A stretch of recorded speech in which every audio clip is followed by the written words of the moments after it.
आगे बढ़ते हैं नाज़रीन और बात करते हैं सबसे अहम मामले पर गज़ा पीस प्लान, डोनाल्ड ट्रंप का ये पीस प्लान। अब ये जो पीस प्लान है ये किस तरीके से आगे बढ़ेगा? इस पीस प्लान का मामला क्या होगा? क्योंकि ज़ाहिर है अगर हम माज़ी देखें तो हम जानते हैं कि इज़राइल जो है उसके ऊपर कभी भी भरोसा नहीं किया जा सकता। इज़राइल ने हमेशा नेगोशिएशंस ख़राब की हैं, इज़राइल ने हमेशा जो जंगबंदी के मुआहदे हैं उनकी ख़िलाफ़ वर्जियाँ की हैं, इज़राइल ने हमेशा जो है उन लोगों को कत्ल किया है जो कि नेगोशिएशंस में मौजूद रहे हैं। और ताज़ा तरीन मिसाल उसकी हमारे सामने है कि जब मुज़ाकरात के दौरान ही कतर पर हमला किया गया था इज़राइल की तरफ से। तो ये सारे मामलात हमारे सामने हैं। फिर दूसरी चीज़ ये कि हमास जो है उसका मुस्तकबिल क्या होगा? ये पूरी सिचुएशन जो है वो हम डिस्कस करते हैं। नासिर बेग चुग़ताई साहब हमारे साथ मौजूद हैं, सीनियर सहाफ़ी हैं, तज्ज़ियाकार हैं, उनसे बात करते हैं। अस्सलाम वालेकुम सर। जी वालेकुम सलाम। Thank you very much. बहुत शुक्रिया सर आपने प्रोग्राम के लिए वक़्त निकाला। सबसे पहले मैं चाहूँगा कि ये जो मुआहिदा हुआ है, जो डोनाल्ड ट्रंप का जो पीस प्लान है, पहले ये 21 निकाती प्लान था, फिर 20 हो गया। इस पूरे सिचुएशन को, इस पूरे मुआहिदे को, इस प्लान को आप किस तरह देखते हैं? कितना सिग्निफ़िकेंट है ये मुआहिदा आज की तारीख़ में? नहीं, वो पहले ही बात होती रही, जब तक अमेरिका अपना वजन नहीं डालेगा टुवर्ड्स पीस, उस वक्त तक कोई मायने नहीं होगा। और अल्टीमेटली वही हुआ कि जब ट्रंप ने दो तीन कॉल्स की नेतन्याहू को, ज़रा गुस्से में अपना वजन डाला उन्होंने एक ऐसे माहदे की तरफ जो इसराइल नवाज है। आई एम वेरी क्लियर, जो इसराइल नवाज है। और हमास से कहा कि भाई ये ले लो, वरना आपको हम तबाह कर देंगे, ख़त्म कर देंगे आपको। तो उसके बाद फिर कतर और मिस्र और इन ममालिक ने ख़ास तौर से बैठ के समझाया और कहा देखो ये लास्ट चांस है, मसला हो जाएगा। मेरा ख्याल है, ज़ाहिर है मैं उधर नहीं था, ना मेरे पास इत्तला है, यही वो कुछ हुआ होगा। ये लास्ट चांस है, क्योंकि अमेरिकन जो हैं वो एक अच्छे मूड में पीस के लिए, तो जो कुछ मिल रहा है फिलहाल इस पर बात करते हैं, फिर आगे बढ़ते हैं, इसको कोई अमेंड कर लेंगे। तो उसके बाद वो मुआहदा गया ऑन द टेबल इन शर्म शेख। बड़ा खूबसूरत जगह है, फजूल में जाके आपका मूड वहाँ अच्छा हो जाता है। तो माहौल भी बहुत अच्छा था, एनवायरनमेंट बहुत अच्छा था। वहाँ बातचीत हुई और बातचीत में प्रोग्रेस हुई। कुछ मुतालबात रखे हमास ने कि ये नहीं होना चाहिए, ये होना चाहिए, उनको कंसेशंस दिए गए। और उधर मजबूर किया अमेरिकन ने इसराइल को कि वो कंसेशन पर एग्री करें। तो फिर एक पूरा फार्मूला आपने पढ़ा होगा कि 72 घंटे बाद ये होगा, 74 घंटे बाद ये होगा, 1 महीने बाद ये होगा, 2 महीने बाद ये होगा, एक पीस बोर्ड होगा, एक टास्क फोर्स होगी, एक सिक्योरिटी फोर्स होगी। ये सब उसमें ऑप्शंस हैं। सिवाय पीस पीस बोर्ड के सबको हमास ने तस्लीम किया है, सबको इसराइल ने तस्लीम किया है। तो बातें तय हो गई। फिर जब सब कुछ तय हो गया, इंक हो गया, तो उसके बाद इसराइल ने पंगा डाल दिया कि जी हमारी जो काबीना है पहले वो गौर करेगी, फिर सिक्योरिटी कैबिनेट गौर करेगी।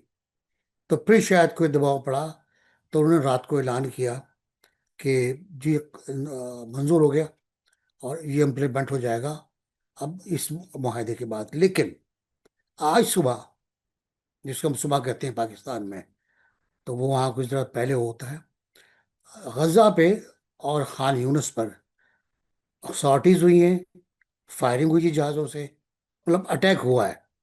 और फिर वापस चले गए हैं वो। लेकिन ओवरऑल मेरा ख्याल है कि 2 साल 4 दिन के बाद गजा में धमाके नहीं हुए, बम नहीं गिरे, जहाज़ों ने बॉम्बिंग नहीं की। तबाही तो खैर वहाँ क्या होती, वो तबाह हो चुका है सब कुछ। लेकिन जो तबाहशुदा मलबा था उसको और तबाह नहीं किया गया, बच्चे मजीद नहीं मरे। मैंने वो तस्वीरें देखी हैं वैस, कि बच्चे खेमों से झांक रहे हैं और पूछ रहे हैं अब तो याद नहीं आएंगे। तो बहुत हॉरेबल है सूरत हाल। इसमें किसकी फतह हुई मैं नहीं कह सकता, किसकी शिकस्त हुई मैं नहीं कह सकता। अल्टीमेटली ये होगा कि जो दुनिया का कानून है कि जो सच होता है वो जीतता है, उसको जीतना है। और ये जो जो मुहायदा हुआ है, ये इस शर्त पर था, इसराइल की शर्त थी कि हमास का खात्मा हो जाना चाहिए, हमास को ख़त्म हो जाना चाहिए। लेकिन हमास अपनी जगह मौजूद है।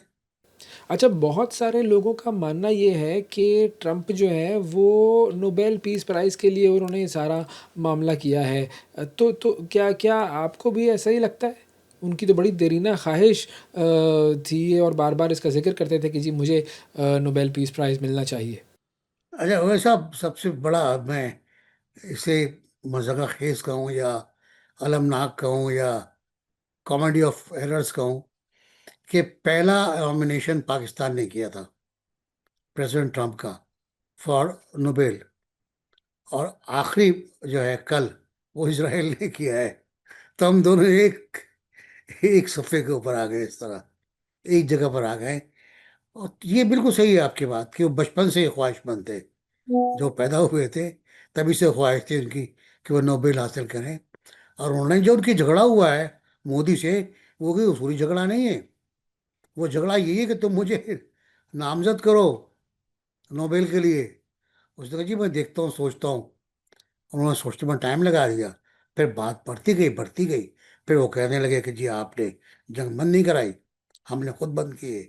बस वहाँ से मामला गड़बड़ हुआ। मेरा ख्याल है वो आरजी फेज है एक।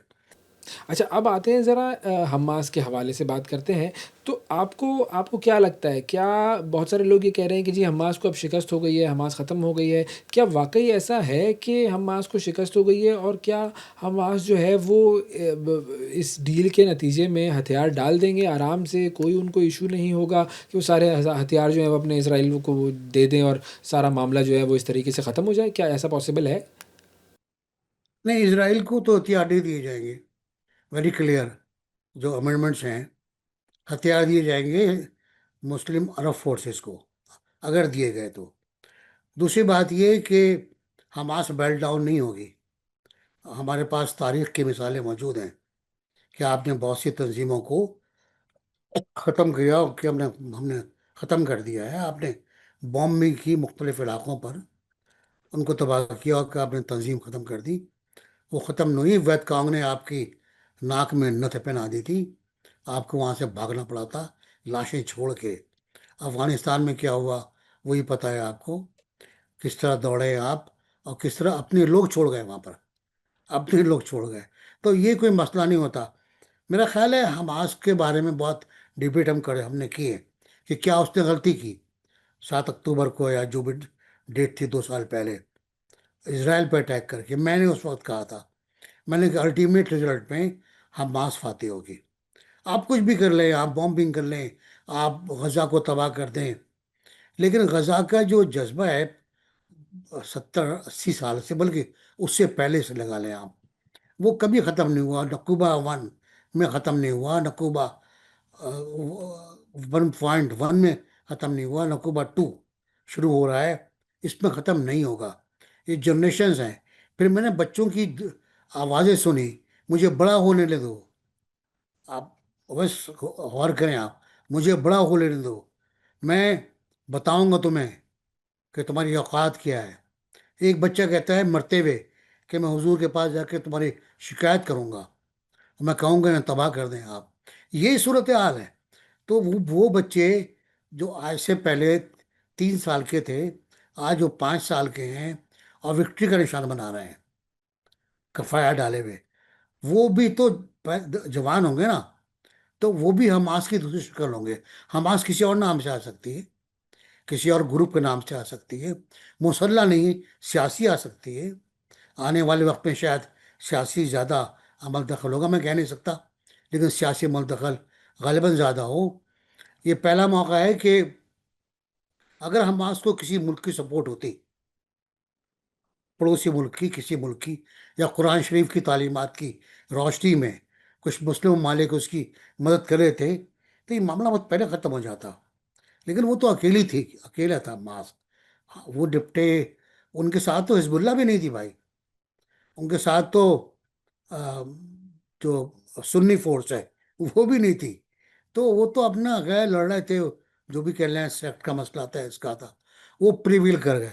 और वो जिस तरह भी होगा वो मेल्ट डाउन हो जाएंगे, वो गायब हो जाएंगे, वो नज़रों से ओझल हो जाएंगे, लेकिन वो मौजूद रहेंगे और कभी ना कभी सामने आएंगे।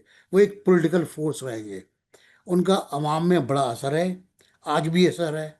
लोग मरे हैं, 70,000 तो कंफर्म है भाई, बॉडीज के रजिस्टर्ड हैं बॉडीज।